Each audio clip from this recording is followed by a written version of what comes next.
Everybody, welcome. I have exciting things to tell you today, and I have the chance to introduce you to a wonderful artist. Because Kenny's checking the computer, and Whoa, sorry, folks. There we go. Okay. it'll happen. It'll happen. Oh no, I'll pull up Michael's work for you. Yes. Not yet. Right. Whenever you want. Right. Mm-hmm. I want people to get excited first. Okay? Tell me when to begin. Begin. Okay. This is painting number 61. I did it in 1985. 24 inches by 36 inches. And it's Rockefeller Plaza. The family that I did this for was a joy to work with. And so was the area they picked for me to do it. It was difficult to settle on one perfect segment for the painting. There were so many to choose from. My main purpose was to show the confusion of vehicles, but not to neglect the vast number of walkers who were not only New Yorkers, but tourists from all over the world. A jumbled pattern of brownstone houses occupied the site. 229 of them were demolished to make way for today's towers of the Rockefeller Plaza. And I was given so much wonderful information, and I want to show you some of the pictures first. This is... Mom, wait first. Yep. I'm just showing the painting. I'll gladly wait. And the painting is on her news feed, folks. It's on her wall.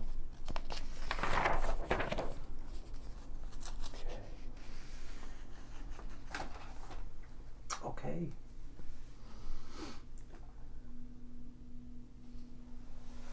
All set, Mom. Okay. Where the snow is in the picture, that became Rockefeller Plaza. But I have to read to you what they said about it.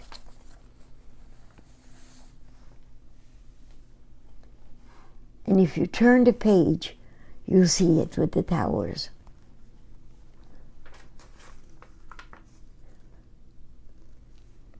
Those are the big towers that were put there. And I need to read to you what it meant to the city. Okay?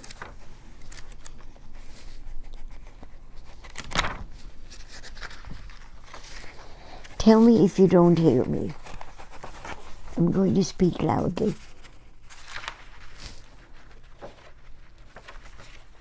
I think everyone hears you. Everyone hears me? I think so, yes. Okay.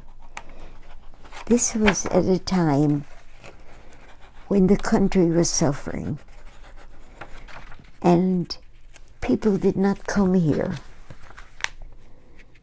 And New York was suffering. There was a time of the Depression. So let me read what the foreword was. During the tense 1930s, a none too confident decade in American history, a phenomenal breathing immense faith and vision rose up in the heart of New York City, undaunted by the odds and obstacles. Rockefeller Center will always be a huge accomplishment in a vast and incredible city. But the achievement is even more impressive when one considers its timing. This inspiring demonstration of American vitality, courage, and resourcefulness came at a crucial and reassuring moment in our lives. They realized a new era was coming. Kenny, you're going to hate me. I have water on the table. Of course.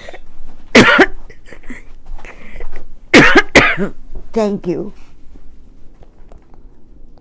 When I talk a lot, I bring water, but If not for Kenny, it would still be on the table. Thank you, Kenny. Thank you.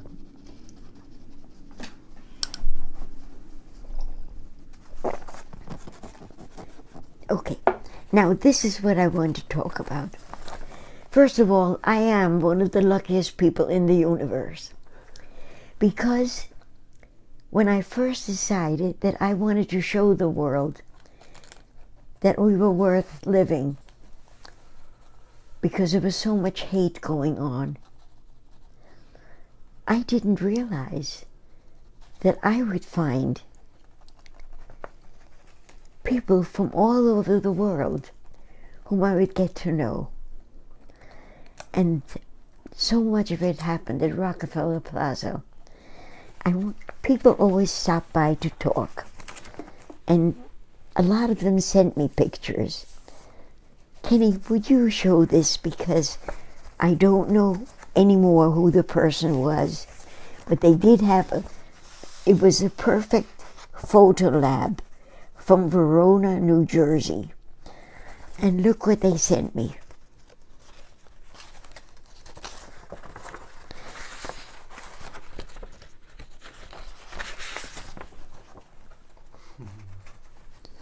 I couldn't have taken a picture like that.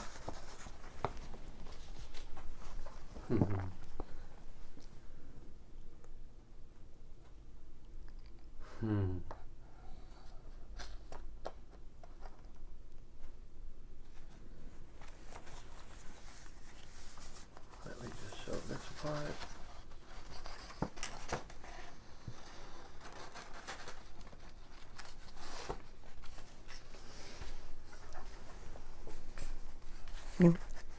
Now let me tell you how this came about, okay? First of all, there was a wonderful gallery for which my husband Eric did picture framing, because he was a picture framer. And what happened was, they once saw my work. I was painting a painting of the Lower East Side when Arthur, who's the owner of the Loring Gallery, he and his wife Rosemary owned it, and they became teachers of mine. They had me bring every painting, and they would examine it and give me criticism, and I always listened. And this is how this painting came into being. Michael Albert is the son of the people who commissioned it. Let me tell you what he wrote. The correct story as to how we met and became friends is that when I was in 7th grade, in the spring of 1979, my friend Michael Sussman and I were collecting business cards and stopping into every business we could find and asking for a card. We happened to step into the Loring Gallery in Cedarhurst on a day you were there painting, and we met. I think you thought we were very cute to be collecting business cards, and you put both of us in the painting you were working on. I'm not sure which one that was, but if you check your records, it was one you were working on in the spring of 1979. It didn't help me because I always worked on 3 or 4 paintings at the same time, and it kept me from having problems. If one worked, I would leave it and go to the one that is giving me problems. It was our first brush with fame. In any case, when we were there, in our conversation with Rosemary and Arthur Uffner, they realized who I was and that they were friends with my aunt Natalie Newman, who incidentally became their partner later in life with their gallery in Sheffield in the Berkshires. In any case, several years later, my parents commissioned a painting, this one, which you will be discussing on Monday.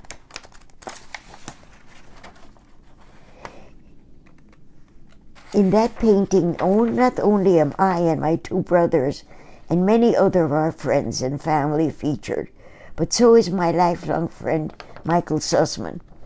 I became an artist years later, and to this day continue to make art, mostly in the medium of collage, using cereal boxes and other consumer brand packages.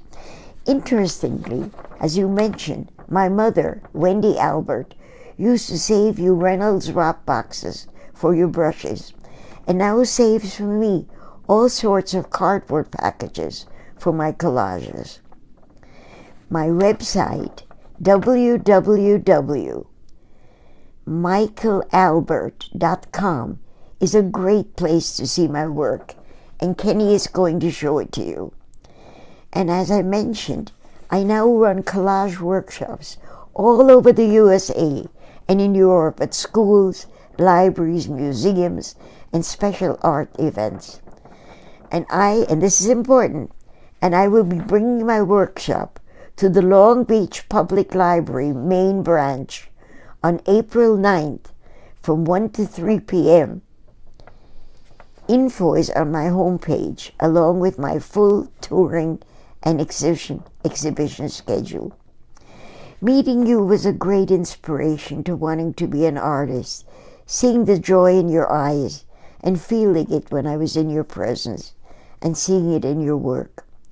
You obviously loved what you were doing, and it helped me to try to find something that I love to do, which I have. We still love looking at the piece you created for my parents, which is in a prominent location in their living room. It is an encapsulation of a period of time, and many of the people included in the work are sadly no longer with us. Some had passed away even before you finished the painting. But they are very much alive in your painting. I think it would be best if you tell the story like this, which is what actually happened. And hopefully I'll get to see you on April 9th. The workshop is from 1 to 3. This is so fascinating. You know, because not only did I inspire him, but his mother is watching this program. And his father is watching. And hopefully as many people who are in the painting, because there were so many. And what I wanted to explain, and these are the cardboard pieces. Should I show some? Yes, definitely. Beautiful. Because he's a wonderful artist. This is a quote by Thomas Stonewall Jackson. Okay, that's one. I'm just going to show some more. Made of candy wrappers and things like that.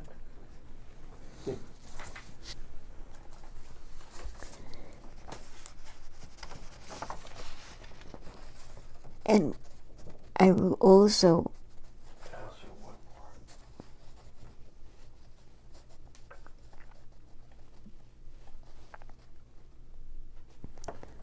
and you know that my wonderful friend Dory Smith is going to be doing a YouTube of this, and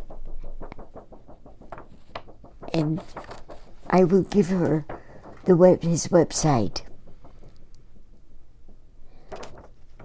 I'll give her this chart. Do you want to read what this chart says? The website is michaelalbert.com, and the website has a Smithsonian artist interview, a trailer for a documentary about him, as well as his Pinterest with a huge number of art and photos. So the best place to start is michaelalbert.com, which is his website. And not only that, you can all attend the meeting where he teaches how to do this in Long Beach, New York, on April, what was it again? Let me repeat it. and it's from 1 to 3. Don't worry, I'll repeat it again before the night is over. Should I find it for you? No, I have so many here. And okay. April 9th, in the Long Beach Public Library, main branch. Okay, let me go further. I need to tell you that other things happened this week that got to me. And again, this has to do because of the websites that are mentioned by Dory Smith, who's doing the YouTube. I suddenly found somebody else when I did Francis Tavern. Dory called me and she said, I found people who, even though you did it between 30 and 40 years ago, own the paintings. And the young woman, but I didn't understand. I knew that Francis Tavern no longer exists. Look at the miracle of technology. A young woman called Amy called me, whose name is Amy, called me, and she says, I need you to know I own Francis Tavern, and I own the painting. No, she didn't say the painting. Oh, sorry. And I own the other painting that you did. And I said, no, because they're not in business anymore. And she said, no, I own them. And it turned out later, when I called back, she meant the paintings. So suddenly the world is connecting. And I'm so excited, because I didn't know that anything like Facebook existed in those days. I made a decision. I had a long conversation with friends of mine, and one of them is Jordanian. And she asked me to explain, somebody asked to explain what is happening in Israel. And she explained it. And everything she said was true. And then I explained, I who had been a Zionist and had wanted to live in Israel, had an entirely different version, and we were both right. Everything was true, except we picked the things that fit into our world, and those become our truths. And I realized that what you say and I say about the same thing, and we both saw it at the same time, see it differently, because our brains have created a spot. And when I was teaching in the prison system, one of the most amazing lessons that I learned was when they explained, imagine your brain being like a large bowl of Jell-O, and you put your finger into the middle and create a hole. And everything you hear from now on gets judged by that hole of what has been put in there. And I thought that means that if I have a friend or an enemy or a news broadcast and I listen to what they're saying, I hear my truth caused by my Jell-O bowl, so that everything I hear on that topic is already formed. I have no other spots. So what I'm doing now is, in my Jell-O bowl of a brain, if you say something I need to plug another hole near it and say, explain what you mean. What did you think? What did you see? And you know what I found out? I run too much. My Jello bowl is the little girl in 1938 who had to leave Vienna because of Hitler, and knowing I didn't belong.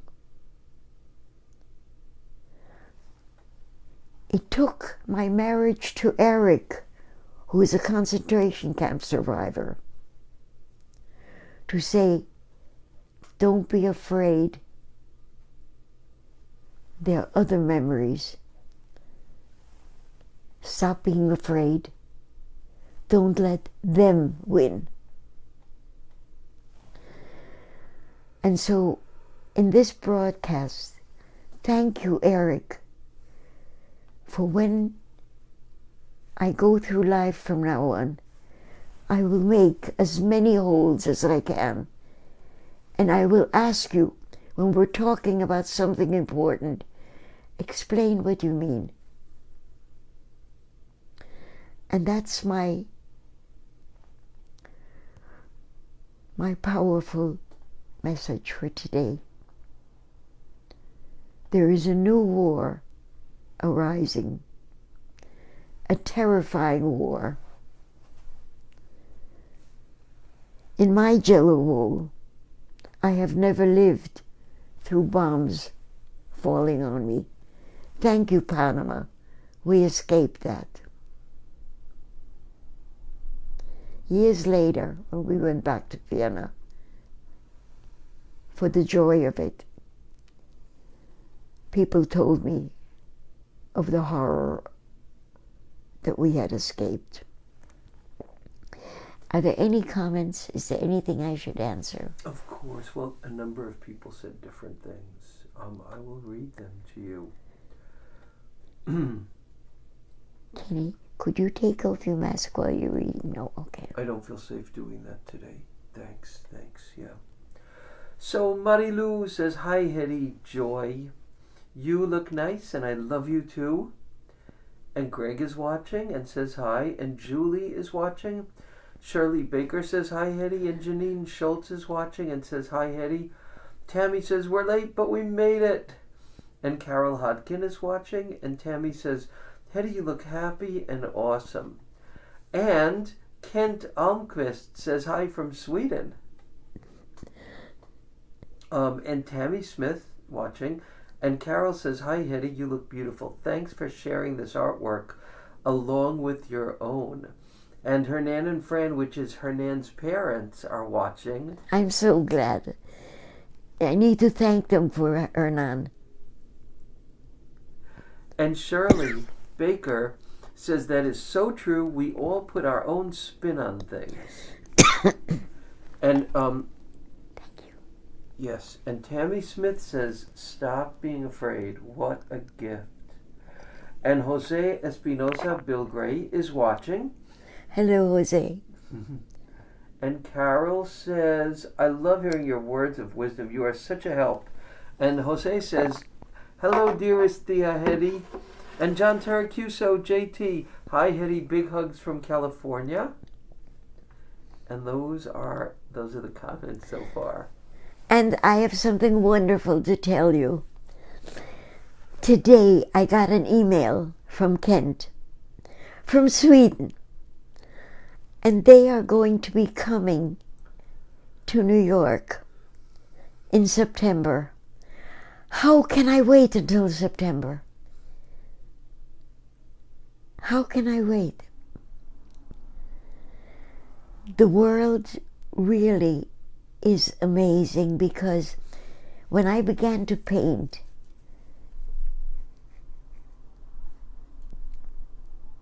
I didn't know that I could become friends with the whole world, because I'm only beginning. I'm only beginning. And thanks to Kenny and Greg and their knowledge of the computer.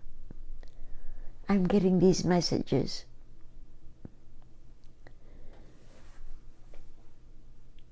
Okay, so I want to say something about this. Let us all be historians. When I look at the pictures that I have here, yes, thank you. Primarily this, the foreword which I read to you. Look, Kenny's going to show you more pictures. Yes. So these are the brownstones. Yes. That were there before Rockefeller Center. I'm going to just change the view on the screen. Hopefully it doesn't go wrong. Okay. Yeah. So these are the brownstones that were there before Rockefeller Center in 1930. That's what was there before.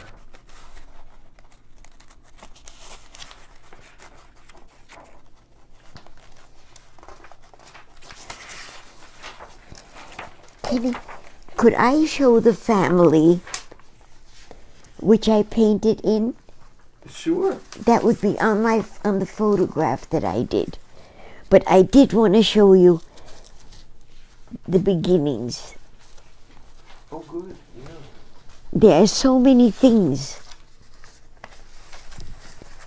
And they're so exciting.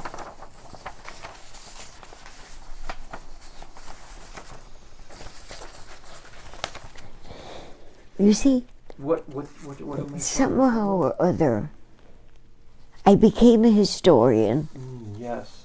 without knowing it. Yes, that's what you were saying. You were telling everyone to become a historian. Yes. Please, because what you are seeing now is the past tomorrow. And when I spoke to the, I believe, granddaughter, we're going to be speaking during the week. She's going to come and visit me. And we're going to do the family history, because the people who are her parents, I never knew. I knew the people of the 1980-somethings. And they're gone. So she must be their granddaughter. And what a gift for me that I'm allowed to have painted other people's history, and that they can come to me and I can show them my folders and let them make copies of anything they need, because I have photographs of the waiters, of the business people. I have treasures, and I can give them to somebody about her grandparents. I want to thank all of you for being my audience. And Tammy and Tracy, I want to thank you for the questions you asked, because I would not have begun this if on that day you wouldn't have said, "What do you mean you're a street painter? What does that mean? Do you know where your paintings are? Could I see pictures?" And I went home and spoke to my grandchild, Jesse, and he created the website. And suddenly, I can give people their history. I love you all. And let me just say that Marilu said, "We are hearing you from all over the world." Yes. And Shirley says, "Thank you, Kenny and Greg." Thank you, Shirley. And Tammy is sending you hugs, and we're getting lots of hearts coming through now, too. I have one more thing to say. There's always another thing that I keep forgetting. But this is so special. Shirley Baker does photography that touches me so. She sent me a photograph of a little yellow church, but she also wrote something with it. The two together made a miracle. And I wrote to her and said, Shirley, could you begin to write with every one of your great photos? And since I was there, and I must have hit a different button, and suddenly I got a friend of mine, Joanne Baker. She and I used to eat cookies together when I lived upstate. But on her website, on her program, she did the World Trade Center when it was bombed. The photography, I had never seen anything like it. And that same night when I did that, I heard of the invasion in the Ukraine. And I thought, when will we learn? Goodbye. I love you all very much. And one last comment. Tammy says it's beautiful that you can give this history. Okay. Thank you for helping me create it, Tammy.